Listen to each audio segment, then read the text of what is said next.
aprendendo um pouco mais da palavra do Senhor, que se encontra aí na última lição, lição número 13.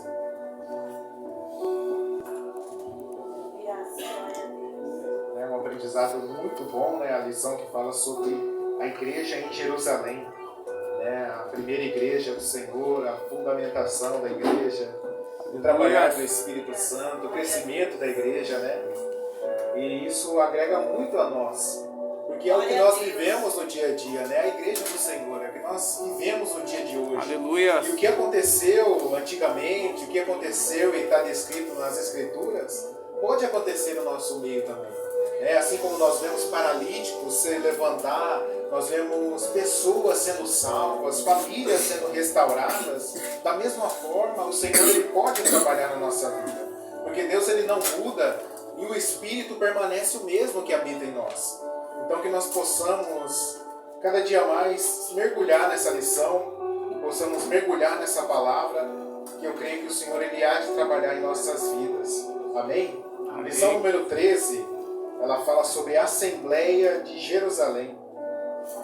Nosso texto áureo, ele se encontra em Atos capítulo 15, versículo 28, diz assim: na verdade, pareceu bem ao Espírito Santo e a nós não vos impor mais encargo algum, senão essas coisas necessárias.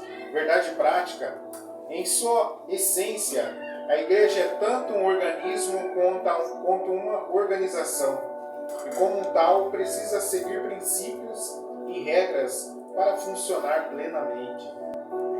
Nossa leitura bíblica em classe já foi lida aqui, se encontra em Atos capítulo 15, versículo 22 ao 32.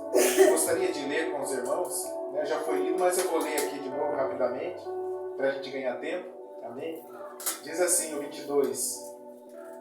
Então pareceu bem aos apóstolos e aos anciões, com toda a igreja, eleger varões dentre eles e enviá-los com Paulo e Barnabé a Antioquia, a saber, Judas, chamado Barsabás, e Silas, varões distintos entre os irmãos.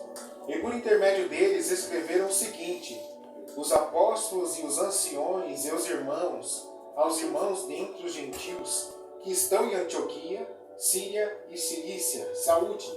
Porquanto ouvimos que alguns que saíram dentre vós vos perturbaram com palavras e transtornaram a vossa alma, não lhes tendo nós dado mandamento. Pareceu-nos bem reunir concordemente, eleger alguns varões e enviá-los com os nossos amados Barnabé e Paulo, homens que já expuseram a vida pelo nome do nosso Senhor Jesus Cristo. Enviamos, portanto, Judas e Silas, os quais de boca vos anunciaram tanto o mesmo. Na verdade, pareceu bem ao Espírito Santo e a nós não vos impor mais encargos algum, senão essas coisas necessárias, que vos abstenha das coisas sacrificadas aos ídolos, e do sangue e da carne sufocada, e da fornicação. Dessas coisas fareis bem se vos guardastes. Bem vos vá. Tendo-se eles então despedido, partiram para Antioquia, e ajuntando-se à multidão, entregaram a carta. E quando a leram, alegraram-se pela exortação. Depois Judas e Silas, que também eram profetas, exortaram e confirmaram os irmãos com muitas palavras. Amém, meus irmãos? Amém. Glória a Deus. Aqui em Atos 15, nós vai descrever um acontecimento na igreja que pode acontecer no nosso meio também. Paulo ele foi enviado para Antioquia para anunciar o Evangelho, uma das suas primeiras viagens missionárias, como um missionário ali, declarado por essa assembleia, declarado ali pela igreja de Jerusalém. Só que havia muita confusão na informação, no que passar para aqueles irmãos. Se você for ler o capítulo anterior, você vê que Paulo ele triunfou em anunciar a mensagem, mas havia muita discórdia, muita divisão ali no meio do povo. Do que realmente eu precisava fazer, do que realmente precisava ser cumprido. Porque aqui nós vamos ver ao decorrer da lição, muitos judeus também convertidos ao cristianismo também, que acreditavam que Jesus ele era o Filho de Deus, que ele era o Messias. Então nesse momento eles criam, eles eram judeus, seguiam a lei de Moisés, mas eles creram também que Jesus era o Filho de Deus, que foi crucificado, que morreu por causa dos nossos pecados. Mas eles levavam ainda a prática antigas. Mas a palavra do Senhor, a gente vai vendo ao longo da palavra dele, que ela precisa ser anunciada a todos. Precisa ser anunciado a todos os tipos de pessoas, a todas as nações, a todos os povos, a todas as culturas. E Paulo ele foi encarregado ali naquele momento de levar essa mensagem. Só que em seguida Paulo vai perceber algo acontecendo no meio daquele povo. Aqui nós vamos ver na palavra do Senhor que, aqui no 22, então pareceu bem aos apóstolos e aos anciões com toda a igreja eleger varões entre eles e enviá-los com Paulo e Barnabé em Antioquia, a saber, Judá, chamaram Barsabas, Silas, varões distintos entre os irmãos. Então estava acontecendo muita conversa, muita distinção de cultura, onde aquele concílio, onde aquela assembleia precisou enviar outras pessoas para dizer o que realmente precisava ser vivido. Alguns pregavam e falavam sobre a lei. Não, você precisa cumprir a lei, você precisa ser circuncidado. Mas a palavra do Senhor, quando nós vamos meditar nela, e Paulo vai dizer também, que se nós cremos no Senhor Jesus, nós já não precisamos seguir mais essas práticas. Porque se nós seguimos as práticas antigas, o guardar do sábado, a circuncisão, o deixar de comer alguns alimentos, o sacrifício de Jesus ele já não é mais válido. Jesus já não valeu a pena a morte da cruz se nós permanecemos ainda naquilo que é antigo, naquilo que é passado, naquilo que é passageiro, da lei e das instruções que são passageiras. Então nós vamos ver aqui que foi feito um concílio, que foi feito, eles chegaram a um bom senso, guiados pelo Espírito Santo para instruir essas pessoas. Até levado mais pessoas, mais gente ali para se envolver em relação a isso. Amém, meus irmãos? Amém. Aqui o 28 vai dizer, na verdade, pareceu bem ao Espírito Santo. Nós vamos aprender também que toda decisão, às vezes, não é por nós mesmos, ou por nossos interesses, mas é pelo interesse do Espírito Santo de Deus.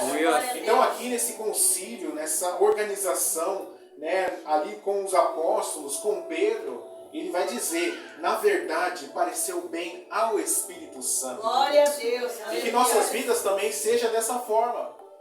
Será que parece bem ao Espírito Santo de Deus eu seguir dessa forma? Será que parece bem ao Espírito Santo eu seguir esse caminho? Será que parece bem ao Espírito Santo eu continuar com essas práticas? Talvez são práticas até plausíveis.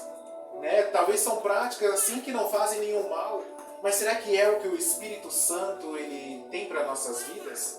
Porque era rito para aquele povo guardar o sábado, era ritual para aquele povo ser circuncidado, Mas será que é o Espírito Santo? Será que isso é válido? Será que é o que o Espírito Santo quer nos conduzir? Amém, meus irmãos? Amém. Então vamos entrar na nossa lição. Os irmãos que têm a revista podem nos acompanhar. A nossa introdução aqui vai dizer bem assim. Com essa lição, terminamos mais um trimestre de estudo sobre a Igreja de Jerusalém. Aqui veremos como a Igreja agiu para resolver seu conflito de natureza doutrinária. Um grupo composto por fariseus convertidos, a fé insistia que os gentios convertidos deveriam guardar a lei, especialmente o rito da circuncisão. No entendimento dos apóstolos, se isso fosse exigido, a salvação deixaria de ser totalmente pela graça, o que era inaceitável. Devido à dimensão da questão e à sua importância para o futuro da igreja, os líderes se reuniram em Jerusalém para buscar uma solução para problemas. Lucas, que descreveu o livro de Atos, deixa claro que a decisão tomada pela igreja naquele momento foi guiada pelo Espírito Santo. E isso que veremos agora. Então nós vemos aqui, meus irmãos, um conflito doutrinário, que pode acontecer em todas as igrejas. E aconteceu na igreja ali do Atos dos Apóstolos, a igreja de Jerusalém. E como eu disse, eles precisavam chegar em um bom senso, precisavam chegar em um acordo em relação a isso. Sendo que alguns exigiam que os novos convertidos, as pessoas que estavam chegando agora, precisavam cumprir a lei de Moisés. Até mesmo aqueles que não eram de Jerusalém, não eram judeus, né? Os gentios, né? Que hoje nós escrevemos como outros povos, que não fazem parte de Jerusalém, que não fazem parte do judaísmo, né? São outros povos gentios.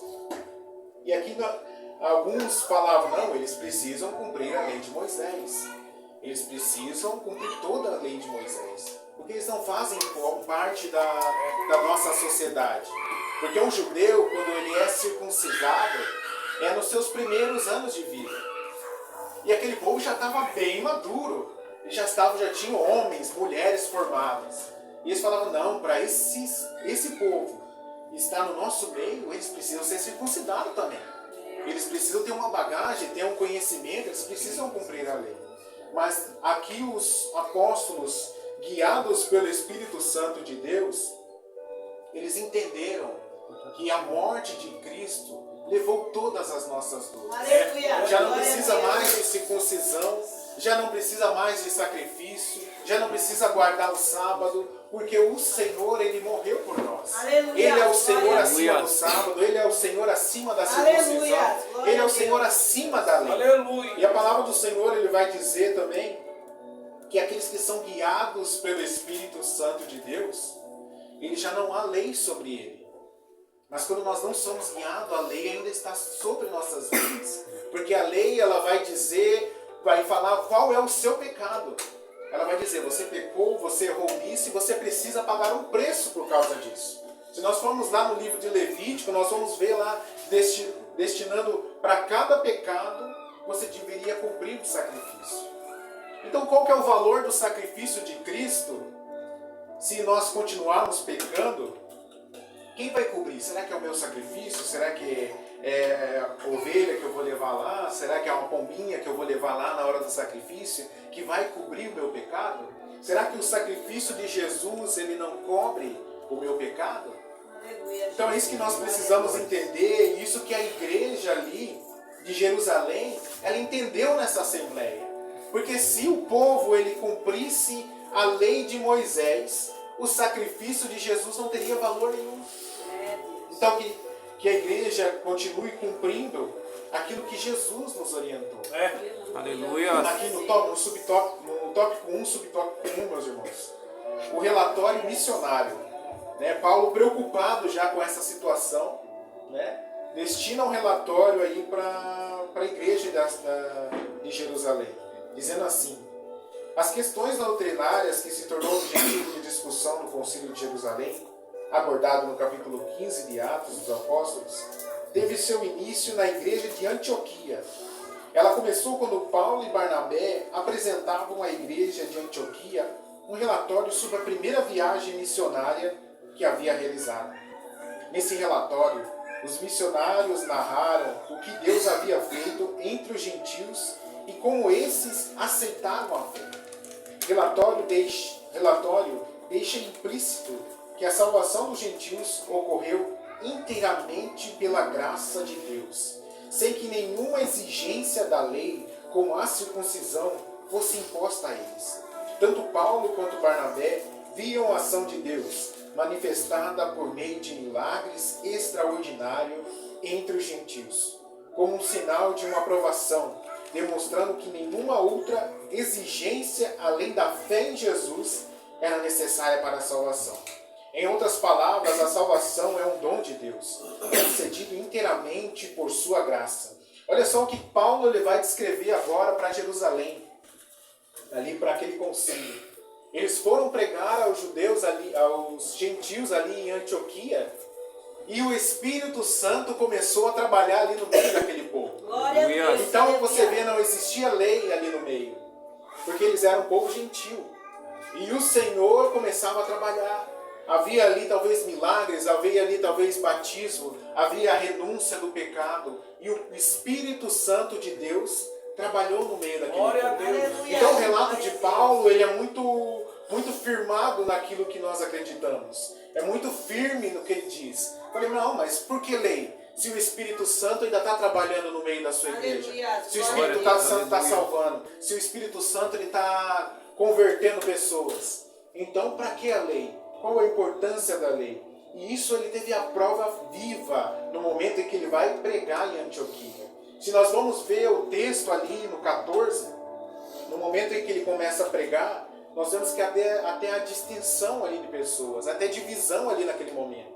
Mas o Espírito Santo, ele continua operando ali naquela igreja, naquele local. Não importa a lei, não importa o que eles precisavam ser feito através do judaísmo, mas o Espírito Santo continuava trabalhando. Amém? Amém. Glória a Deus. O legalismo judaizante, subtópico 2. Lucas, que é o escritor de Atos dos Apóstolos, mostra que um grupo de judaizantes se sentiu incomodado com o relatório dos missionários. Olha só.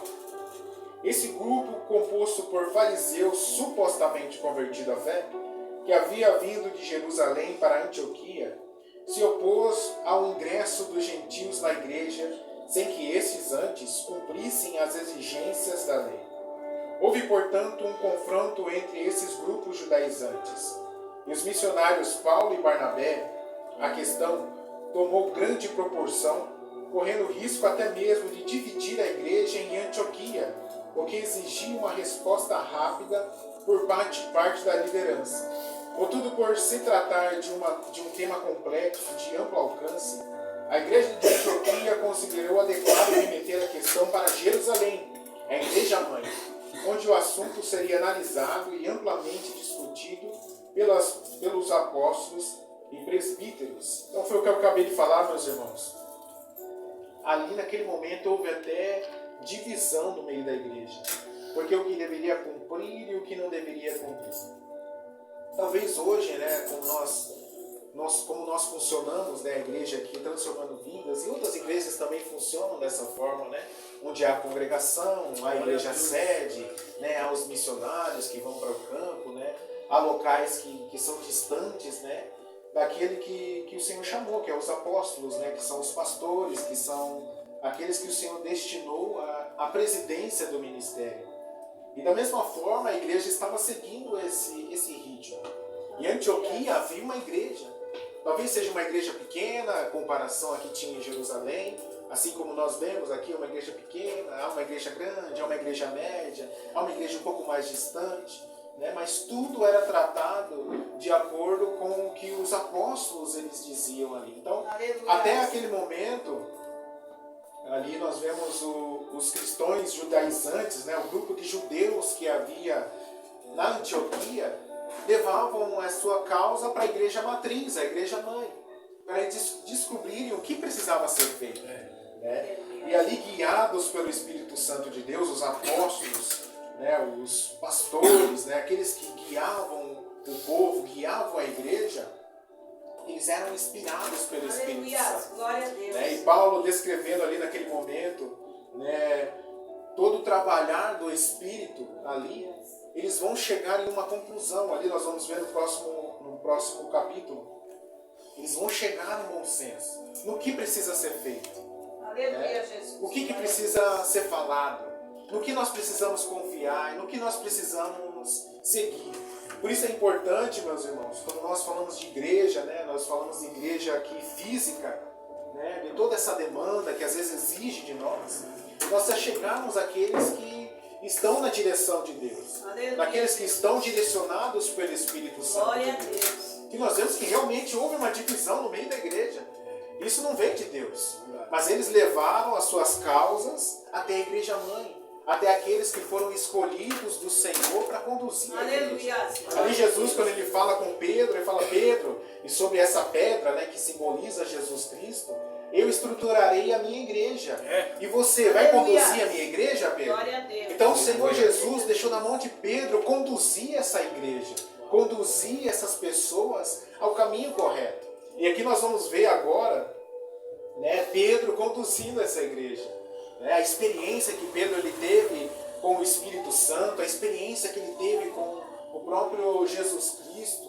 Nós vamos ver Tiago, irmão de Jesus também, né, trazendo a palavra, trazendo o Antigo Testamento ali, para guiar a igreja no caminho correto. Amém, meus irmãos? Amém. Aqui uma sinopse diz assim: a exigência da circuncisão ao gentio gerou um sério questionamento sobre a natureza da salvação em Cristo. Né? E aí, como é que eu vou ser salvo? Será que eu preciso fazer isso? Será que eu preciso ser circuncidado? Será que eu preciso ser batizado de novo? Né? Tem muitas questões que entram no meio da igreja e acabam deixando o povo às vezes perdido. Eu falei, mas e agora? O que eu preciso fazer? Né? Será que eu preciso largar isso ou não preciso largar isso? Mas o Senhor é quem conduz a sua igreja. E através do Espírito Santo nós somos guiados para o que precisamos fazer. Amém? Amém. O debate doutrinário que aconteceu ali. Uma questão crucial. A questão gentílica chegou a Jerusalém para ser tratada. Contudo, judaizantes que ali se encontravam deixaram claro que a igreja deveria circuncidar os gentios convertidos e ordenar que eles guardassem a lei de Moisés. Atos 15, versículo 5. No entendimento desse grupo, sem a observância da lei, ninguém podia se salvar.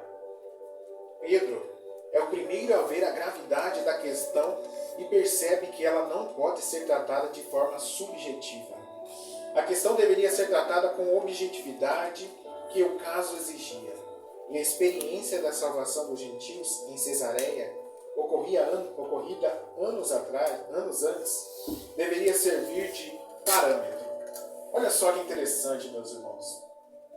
Às vezes nós se deparamos com algumas situações na nossa vida Deus poderoso e santo, aleluia, que talvez no momento a gente não entenda.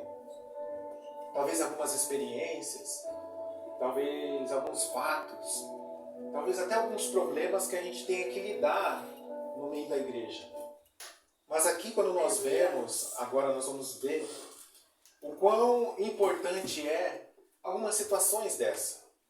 Porque Pedro, quando ele foi destinado a seguir, a dar seguimento, a apacentar as ovelhas de Jesus Cristo, ele estava ali ainda preocupado, mas como, Senhor? Tanto é que o versículo ele fala, mas tu me amas, Pedro? Senhor, talvez eu te ame. Mas tu me amas, Pedro? Não, talvez eu te ame. Então apacenta as minhas ovelhas. Sempre fala isso, para o próprio Pedro. E o Senhor, ele se encarrega de conduzir Pedro às decisões mais difíceis no meio da igreja. Talvez às vezes seja até impossível. Mas nós temos que crer que o Senhor é o Senhor de toda a sabedoria. Aquele que deu sabedoria a Salomão, aquele que deu a sabedoria para os irmãos construírem a arca, construírem os demais utensílios. Aquele que nos dá sabedoria de fazer tudo que às vezes a gente acha impossível, mas o Senhor nos dá a condição para nós fazermos. Aleluia. É aquele que conduziu um pescador a conduzir almas, Ali no momento que Jesus chama Pedro, fala assim: Pedro, tu vai ser pescador de almas. Você vai conduzir pessoas. Eu não quero que você não quero que você pesque mais peixe, mas pesque pessoas, conduza pessoas ao meu caminho. Então aqui nesse momento nós vemos que uma das experiências de Pedro lá em Cesareia, talvez os irmãos lembrem, que Pedro ele vai para anunciar em determinado local, guiado pelo Espírito Santo de Deus, e ele tem uma visão. E essa visão, ele vê um rolo desenrolando e vários animais ali aparecem. E o Senhor fala: Pedro, mata e come esses animais. Só que Pedro fala assim: mas Senhor, esses animais aí são impuros. Segundo a lei eu não posso me alimentar desses animais. Mas o próprio Senhor fala assim: não, mas foi eu que criei esses animais. Aleluia. Foi eu que fiz isso aí. Então mata e come. Isso era uma visão que ele tinha ali naquele momento. Só que em seguida, ali ao longo da história, eu vou falar aqui rapidamente para os irmãos, aparece a oportunidade dele anunciar o evangelho para um povo gentil. Ali Cornélios, lá em Cesareia. E aí ele entende o chamado de Deus. Ele entende a visão que o Senhor deu a ele. que ele precisava anunciar esse evangelho também àqueles que não eram da tribo, não eram de Jerusalém. E ali naquele momento, ali Cornélio, sua família, ali naquela casa, todos eles recebem o Espírito Santo de Deus. São batizados com o Espírito Santo. Mas ali não tinha nenhum judeu, ali não tinha ninguém circuncidado, ali não tinha ninguém que guardava o sábado, ali não tinha ninguém que seguia as doutrinas ali de Jerusalém. Mas eles receberam o Espírito Santo de Deus. Aleluia. Então Pedro ali agora naquele momento, ele lembra de algo que aconteceu com ele no passado. Aqui você vai ver, ó, algo de objetividade que o caso exigia era a experiência da salvação dos gentios em Cesareia, ocorrido anos antes, deveria servir de parâmetro. Então ele falou, opa, essa situação já aconteceu comigo. E agora, o que nós vamos fazer? Será que a gente vai circuncidar ele? Porque os judeus estavam falando, tem que circuncidar, eles têm que seguir a lei dos judeus também. Mas Pedro tinha uma experiência com o próprio Deus aqui nesse momento. Aleluia. Então Pedro invoca a experiência pentecostal gentílica como prova da aceitação dele por Deus. E Deus, que conheceu o coração, lhe deu testemunho, dando-lhe o Espírito Santo, assim como também a nós. Então o Senhor é quem conhece o coração. Deu a eles o Espírito Santo, também como foi dado a eles lá em Jerusalém. Então Pedro ele vai chegar numa conclusão aqui no subtópico 2, a experiência do Pentecoste na fé dos gentios. O derramamento do Espírito Santo sobre os gentios, anos antes em Cesareia, na casa de Cornélio, havia sido uma experiência objetiva, física, observável por todos presentes ali. Pedro espera que seus argumentos sejam aceitos da mesma forma que foram aceitos anos antes pelos judeus que haviam questionado a salvação dos gentios de Cesareia. Convém lembrar que esse mesmo argumento de Pedro já havia sido usado pelos apóstolos Paulo por ocasiões de seu debate com os crentes da Galácia. Da mesma forma, ali Paulo deixou claro que o recebimento do Espírito era um fato observável e que todos, portanto, tinham consciência de que haviam recebidos, ali em Gálatas 3:5. Então era algo muito objetivo que tinha acontecido ali, algo muito físico, né? E observado por muitas pessoas. Todo mundo viu o Espírito Santo descendo ali na casa de Cornélio, que era um gentio. E da mesma forma que o Senhor aceitou a eles, ele ia aceitar aquele povo também, né? Ali para Paulo. E Paulo relembra isso também, Pedro, aconteceu com você também. Eles receberam o Espírito Santo. E lá eles também receberam o Espírito Santo. Então que eles possam ser conduzidos pelo Espírito de Deus a permanecer na presença dele. Amém? Amém. Subtópico 3. A fundamentação profética da fé gentílica. Além de ser o fato que aconteceu ali com Pedro naquele momento, onde ele já tinha uma experiência em relação à descida do Espírito Santo ali com os gentios na casa de Cornélio, nós vamos ver aqui também que Tiago ele vai descrever ali em Amós, capítulo 9, versículo 11, sobre o que o Senhor ele já estava falando, que iria acontecer no futuro. Aqui no nosso capítulo, Atos capítulo 15, versículo 16, que nós vamos abrir aqui, meus irmãos. Quem puder abrir, Atos capítulo 15, versículo 16. Olha só o que o nosso irmão Tiago, o irmão de Jesus, vai dizer. Eu vou ler aqui a partir do 13. Quando terminaram de falar, Tiago tomou a palavra e disse: Irmãos, ouçam-me. Simão nos expôs como Deus nos princípios. Voltou-se para os gentios a fim de reunir dentre as nações um povo para o seu nome. Concordam com isso as palavras dos profetas, conforme está escrito. Olha só, Tiago agora vai trazer uma visão do Antigo Testamento, sobre o que os profetas estavam dizendo do que ia acontecer naqueles dias. E diz assim: depois disso voltarei e reconstruirei a tenda caída de Davi. Reedificarei as suas ruínas e restaurarei para que o restante dos homens busque o Senhor e todos os gentios sobre os quais tem sido invocado. Olha só o que lá no livro de Amós, capítulo 9, versículo 11, ele vai estar profetizando sobre Israel. Ele vai estar profetizando que para que o restante dos homens busquem o Senhor e todos os gentios. Aleluia. E quem é esse homem que veio restaurar o trono de Israel? Quem é esse homem aqui que veio reedificar as ruínas de Israel? Talvez essa mensagem naquele tempo soaria como restituição ali física do templo.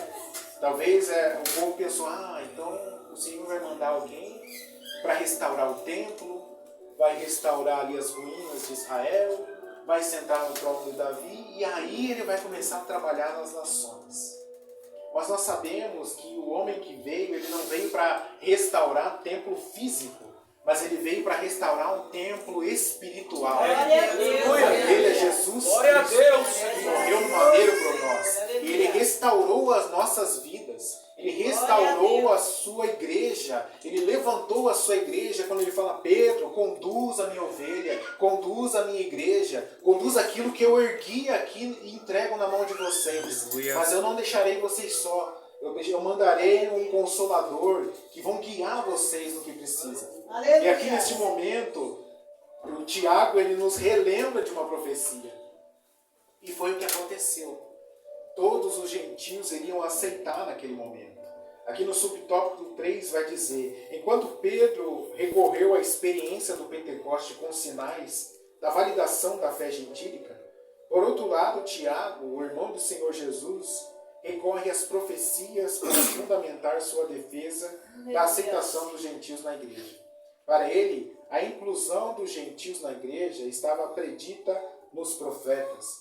E com isso concordam as palavras dos profetas.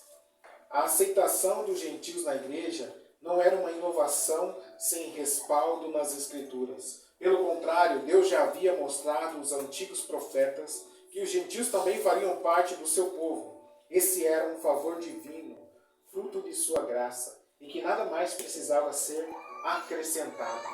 Amém, meus irmãos? Então aqui nós vemos duas testemunhas, ali naquele momento de assembleia, naquele momento ali de reunião para discutir uma situação.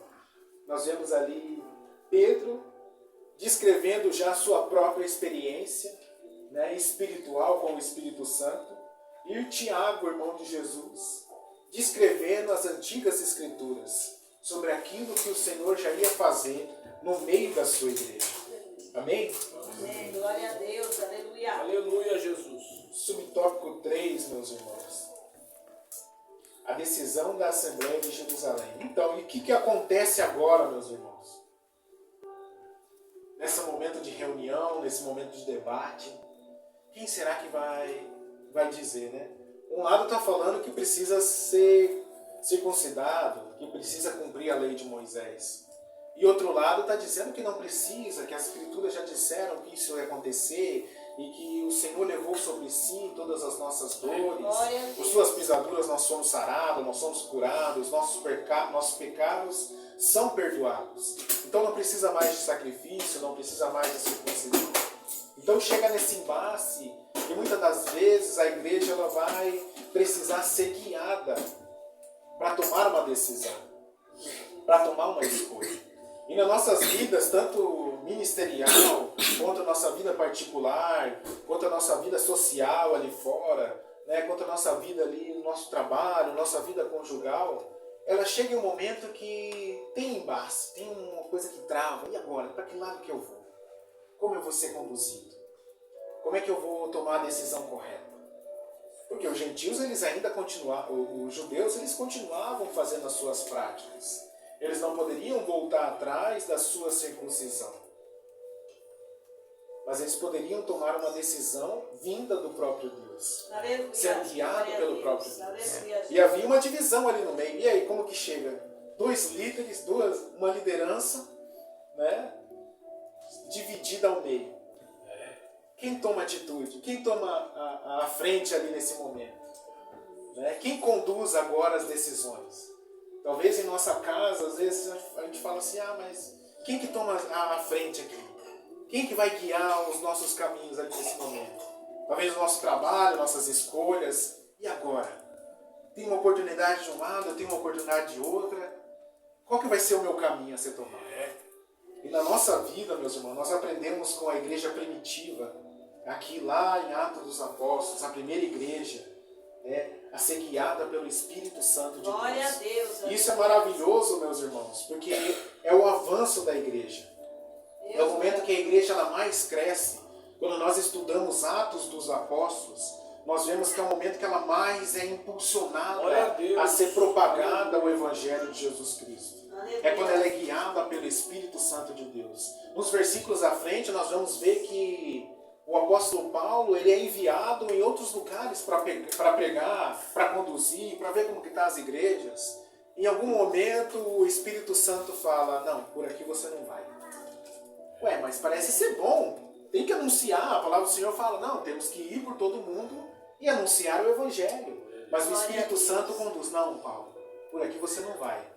Não, Paulo, aqui não, você vai para outro lado.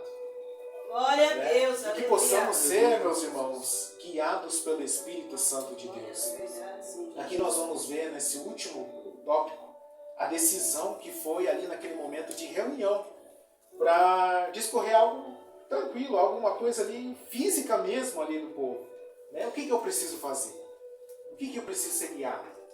Todos ali creram no Jesus Cristo, criam que Jesus morreu e creram que Jesus tinha ressuscitado. Todos ali aceitavam a Jesus Cristo. Mas eles estavam numa situação difícil. E agora? Mas o que eu vou fazer? Aceitei a Jesus Cristo. E agora? O que eu tenho que deixar de fazer? O que eu preciso fazer? O que eu preciso ser guiado? Para onde eu tenho que ir? Mas nós vemos aqui o Espírito Santo conduzindo a igreja. Glória a Deus. Meus irmãos, o tópico 3, o tópico 1 diz assim: o Espírito na Assembleia, o Espírito na reunião, o Espírito conduzindo a igreja naquele momento. Aleluia. É digno que notar o papel atribuído ao Espírito Santo na tomada de decisões da igreja. Pareceu bem ao Espírito Santo e a nós. Atos 15, 28, que nós lemos lá no começo. O Espírito Santo não era apenas visto como uma doutrina na igreja, mas como uma pessoa com participação ativa nela. Nesse texto faz um paralelo com Atos 5,32, onde também se destaca a participação ativa do Espírito Santo na vida da igreja. E nós somos testemunhas acerca dessa palavra, nós e o Espírito Santo que Deus deu àqueles que lhe obedecem. Aleluia. Subtópico 2. A orientação do Espírito na Assembleia.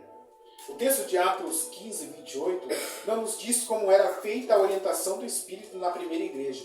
Contudo, a observação feita por Lucas, que Judas e Silas eram profetas, e que eles fizeram parte da comissão que levou a carta com a decisão tomada pela Assembleia, indica que o Espírito Santo se manifesta na igreja por meio de seus dons. Isso explica porque as coisas funcionavam na primeira igreja. Esse era o padrão que a igreja primitiva e deve ser também o padrão da igreja de hoje. Aleluia. Ser guiada pelo Espírito Santo. Glória de Deus. Aleluia. Em tudo que nós vamos fazer, meus irmãos, como igreja do Senhor, precisa ser guiada pelo Espírito Santo de Deus. Aqui nós vemos que mais duas testemunhas foram levantadas para levar o resultado dessa decisão, dessa assembleia até Antioquia. Aqui nós vemos aqui que Judas e Silas, que eram profetas. E profeta é um dom espiritual. Aleluia. Por isso é importante nós orarmos para que Deus ele derrame os dons espirituais. Glória a na Deus. igreja. Aleluia. Por mais que nós também devemos ter os frutos do Espírito que florescem através da comunhão que nós temos com o Espírito Santo. E era o que a igreja tinha, porque aqui fala, pareceu bem ao Espírito Santo. Parece que eu estou falando com o meu amigo do lado, eu falei, não, pareceu bem que fulano de tal quis fazer essa obra. Não, pareceu bem que o meu amigo ali quis fazer isso também. Então olha a comunhão que Pedro, que aquele povo tinha com o Espírito Santo de Deus para eles chegarem em uma conclusão. Para eles chegarem a uma decisão do que precisava ser feito ali naquele local. Então eles foram conduzidos pelo Espírito Santo. E o Espírito Santo não era só uma figura descrita por eles. Era uma figura participante no meio da igreja.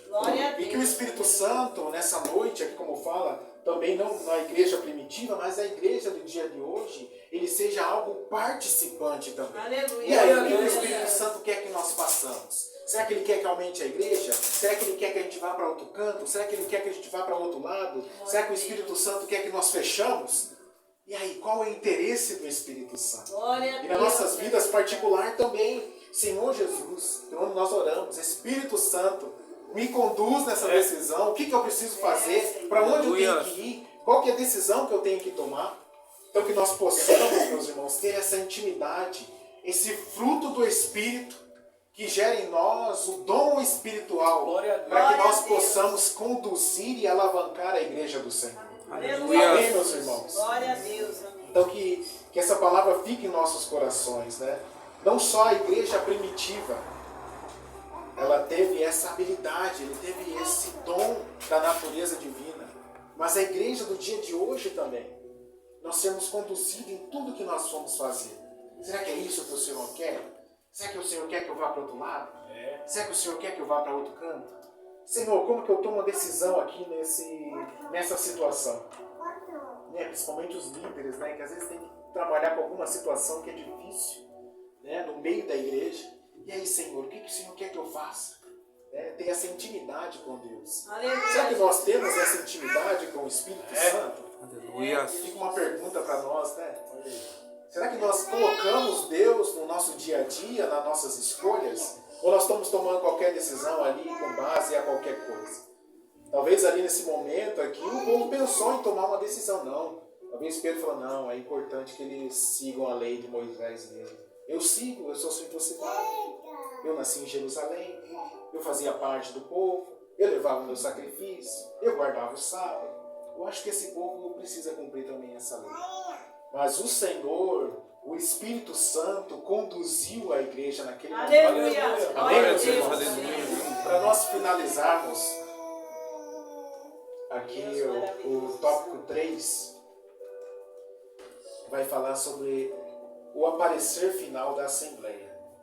A conclusão ali no que eles chegaram em relação à lei, para aquele povo que se sentia dividido ali em Antioquia.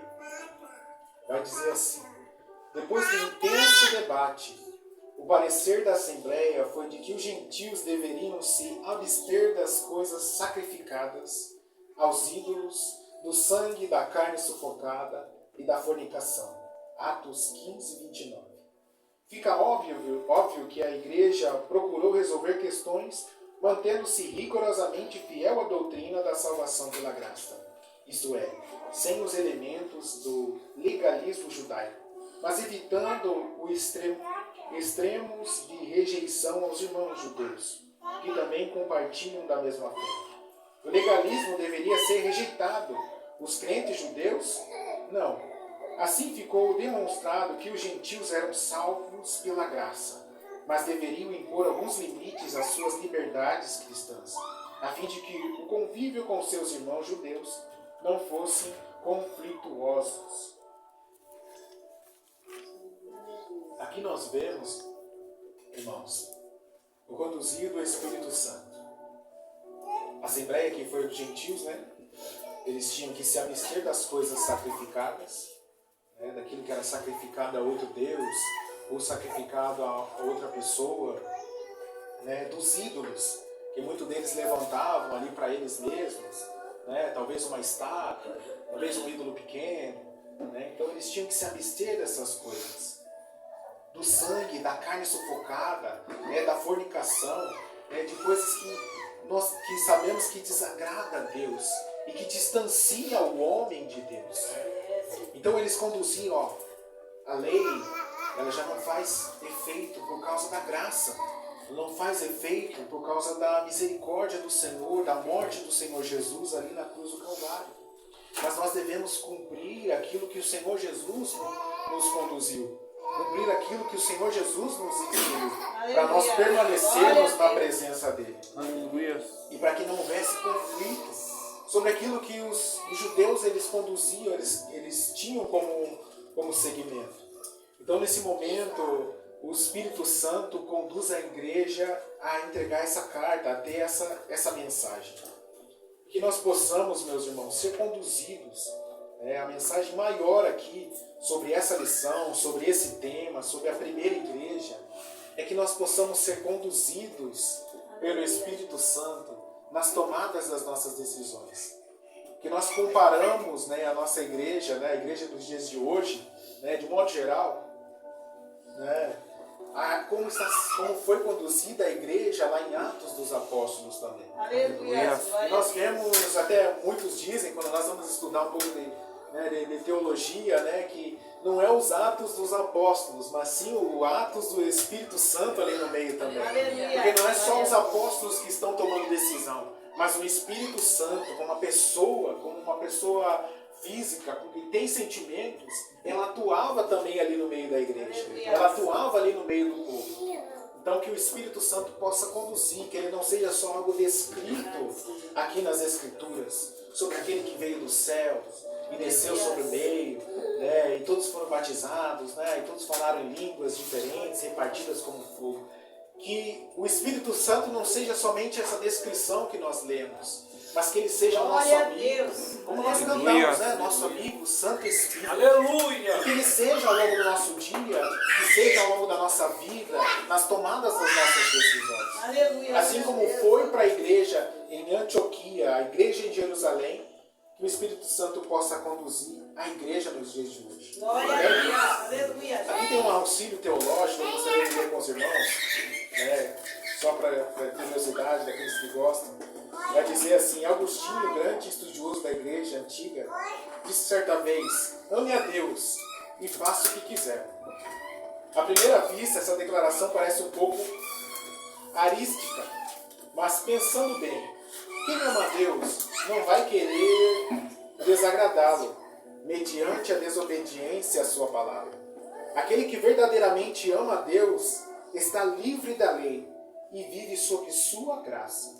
Sua nova natureza espiritual não deseja fazer nada contrário à vontade revelada de Deus. Existem leis civis, hoje em dias, para punir mães que tratam com crueldade os seus filhos. Há, porém, milhares de mães que desconhecem tais leis e tratam seu filho com bondade. Explicação: já tem a lei do amor maternal escrita nas suas consciências. Quem foi transformado pela graça tem a lei de Deus escrita no seu coração. E com grande alegria faz aquilo que é certo. Amém, meus irmãos? Então aquele que quer agradar ao Senhor, aquele que quer servir ao Senhor, ele já tem a lei já descrita no seu coração. Glória a Deus. Através do Espírito Santo. Então às vezes você vai falar: não, mas eu não vou matar, não vou roubar, porque senão posso ser preso. Mas será que é por causa de ser preso? Será que esse é o fato? Não vou matar, não vou roubar, por quê?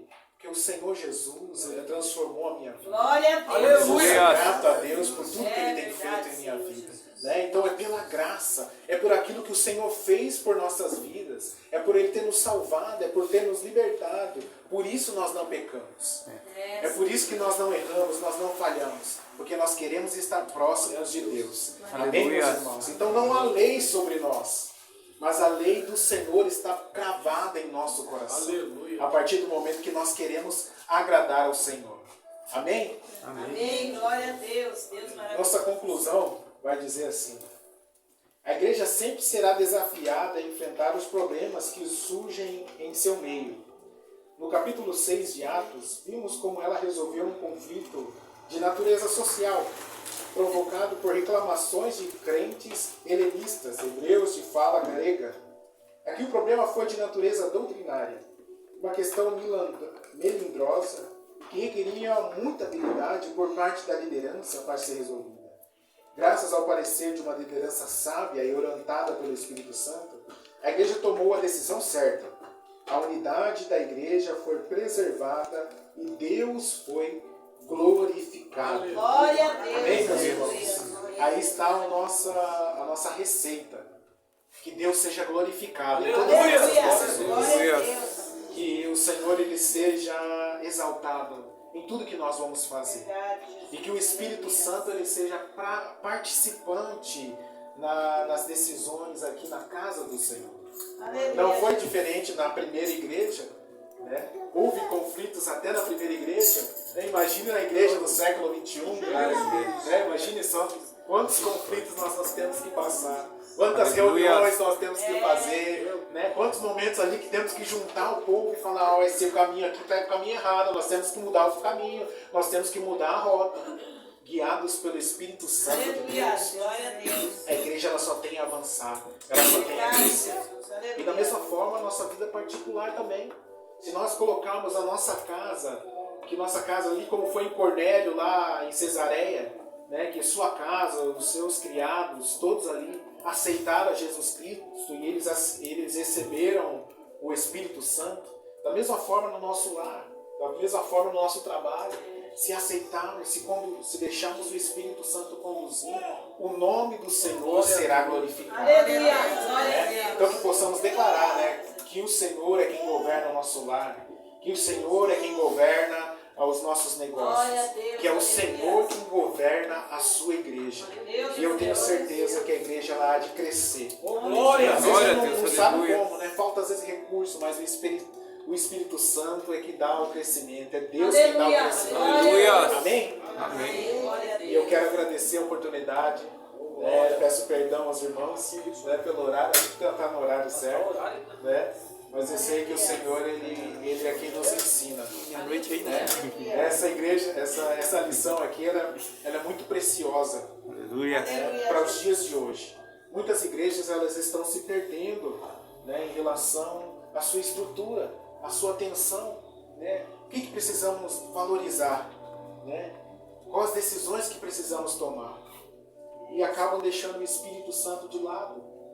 Por isso nós vemos muitas pessoas se distanciando, muitas pessoas se afastando, muitos líderes às vezes caindo, né? Muitas lideranças, pastores caindo, entrando em depressão, entrando em preocupação. Mas nós saberíamos que nós iríamos passar por essas tribulações. Mas quem nos alimenta e nos dá força é o Espírito Santo. Aleluia. Aleluia. Se você for ler aqui o 14 e o 13, Paulo foi apedrejado nesse momento ali de tribulação. Mas qual foi a notícia que ele trouxe lá? Não, o povo lá aceitou Jesus. O povo lá foi batizado com o Espírito Santo. O povo lá recebeu a palavra do Senhor. Aleluia. Essa foi a notícia que ele trouxe.